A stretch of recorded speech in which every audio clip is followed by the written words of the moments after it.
You see, I'd love to say, I intended that and I realized that was my mother and father, but not until this moment. He doesn't scream. He doesn't demand. Steven Spielberg just watches and then chooses. And once he makes that choice, it never changes. For over 5 decades, Spielberg has shaped the emotional language of cinema, from childhood wonder to historical grief, from aliens to Holocaust survivors, from flying bicycles to fallen soldiers, but beneath every camera angle and every sweeping score, there's one secret that defines his genius: his ability to find the one actor who fits, the one soul who understands, the one performance that turns film into something closer to faith. Spielberg doesn't work with noise. He works with resonance. He doesn't cast stars, he casts gravity. He's worked with hundreds of actors, but only a few stayed in his orbit, the ones who gave him everything and got back something even rarer: immortality. Here are the 7 actors Steven Spielberg holds above all others, not because they made him rich, but because they made him remember why he started making movies at all. Number 1, Robin Williams, the light in the dark Robin. Williams didn't just play Peter Pan, he was Peter Pan. The laughter, the pain, the chaos, and the heart that refuses to grow old. When they made Hook, Spielberg was drowning in exhaustion. The production was massive, over budget, and spinning out of control. He was tired, until Robin noticed every night after shooting. Williams called Spielberg on the phone. Not to talk about film, but to make him laugh. 15 minutes of pure, improvised comedy were just for him. No cameras, no scripts, no ego. Spielberg later said he was lightning in a bottle. When he left, the room dimmed. Hook wasn't the hit Spielberg hoped for, but Robin's presence stayed with him forever. Williams gave Peter Pan a strange adult sadness, the ache of lost youth and the beauty of remembering it again. When Robin passed away, Spielberg paused the filming of Schindler's List. He said he needed a moment because the world had lost its spark. Robin Williams was never just a comedian or an actor. He was a force of nature, the wild element in Spielberg's frame. And once you've felt that kind of magic, you never forget it. Number 2, Meryl Streep, The Symphony of Stillness. Steven Spielberg waited nearly 40 years to direct Meryl Streep. When he finally did, in the post, it wasn't casting, it was a tribute. She played Katharine Graham, the first female publisher of the Washington Post, with a grace that felt inevitable. Her performance wasn't loud, it was measured, Spielberg said. Directing Meryl is like conducting a symphony with only one instrument. Every look mattered, every breath carried purpose. He gave her silence, and she filled it with history. He admitted he was nervous directing her. A man who's directed the world's biggest icons, suddenly humbled. The Post earned Streep her 21st Oscar nomination. But for Spielberg, the real reward was something quieter: creative harmony. There are actors who need the room, he said. Meryl is the room. They work together only once, but sometimes once is enough to rewrite the way a director sees forever. Number 3, Daniel Day-Lewis, the man who became a ghost. When Spielberg cast Daniel Day-Lewis as Abraham Lincoln, he didn't hire an actor, he summoned a presence. Day-Lewis didn't audition, didn't rehearse, didn't pretend, he became... By the time filming began, Lincoln was already standing in front of Spielberg.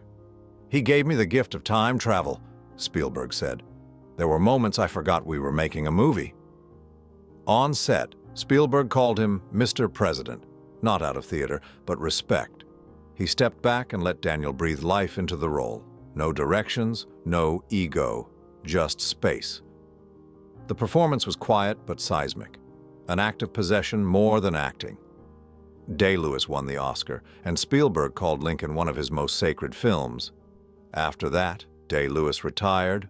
One role, one film, one storm of history. Sometimes lightning only strikes once. Number 4, Tom Hanks, the twin spirit. Some directors find actors. Spielberg found a twin. When he met Tom Hanks, something clicked. A mirror, a heartbeat, a rhythm, from Saving Private Ryan to Catch Me If You Can. The Terminal, Bridge of Spies, and The Post, their partnership became one of the most defining in modern cinema. Hanks once said, "When Steven calls, I don't ask what it is, I just say yes." That's not flattery. That's faith. Spielberg trusts Hanks with his most human stories. War, honor, doubt, redemption. On Saving Private Ryan, he barely directed him, just nodded, because Hanks already knew where truth lived. Other actors bring fire. Hanks brings gravity. He doesn't steal scenes. He anchors them. Spielberg calls him his emotional oxygen. It's no longer collaboration, it's fusion. The director who captures the heart of a nation and the actor who gives it a face. Together, they built the modern American myth, one frame at a time. Number 5, Harrison Ford, the reluctant icon. There are movie stars and then there's Indiana Jones. But to Spielberg, Harrison Ford wasn't just a hero. He was the compass that pointed toward authenticity. Ford was already Han Solo, the swagger, the charm, the danger, but Spielberg saw something else, a quiet humanity beneath the grit. In Raiders of the Lost Ark, Ford didn't just create an action hero, he created a template for what courage looks like when it hurts. He bled, stumbled, got back up, and made every punch feel real. Spielberg said, "Harrison brings confidence into a room, and when the camera rolls, that confidence becomes myth."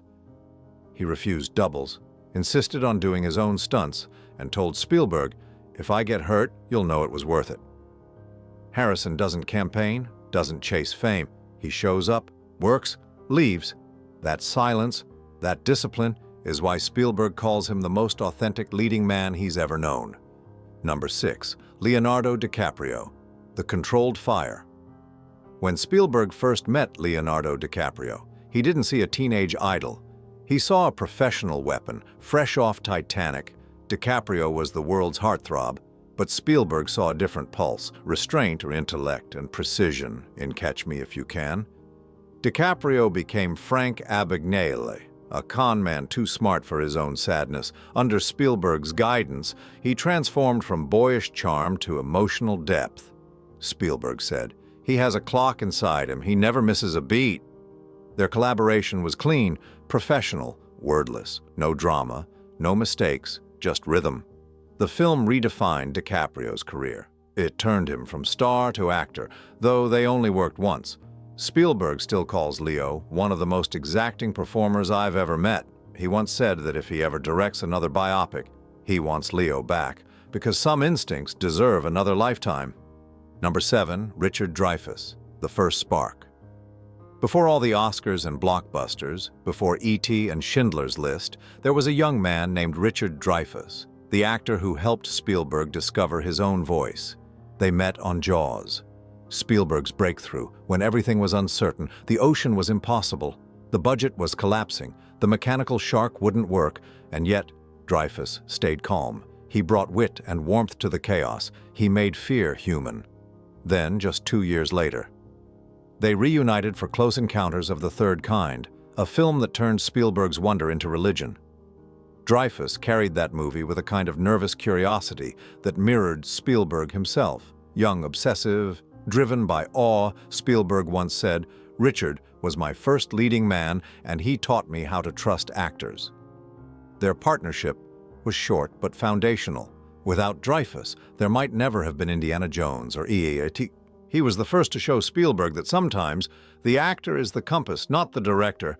Epilogue, the 7 who stayed. Steven Spielberg never talks about favorites. He talks about moments, those flashes between action and cut where humanity reveals itself. Sometimes that moment lasts a career. Sometimes it's a single line. But for him, these 7, Robin Williams, Meryl Streep, Daniel Day-Lewis, Tom Hanks, Harrison Ford, Leonardo DiCaprio, and Richard Dreyfuss, gave him something no camera could capture: reflection. They showed him what truth looks like in motion. They reminded him that cinema isn't about spectacle. It's about empathy. In their silence, he found rhythm. In their pain, he found beauty. And in their faces, he found the story of us all. They may not appear in every Spielberg movie, but they're written into every frame he's ever shot. Because the director who gave us Wonder, War, and Whispers of the Divine has always said, "The magic isn't in the camera, It's in the people brave enough to stand in front of it. Who's your favorite on Spielberg's list? Let me know in the comments below, and don't forget to subscribe for more cinematic stories from the legends who shaped Hollywood forever.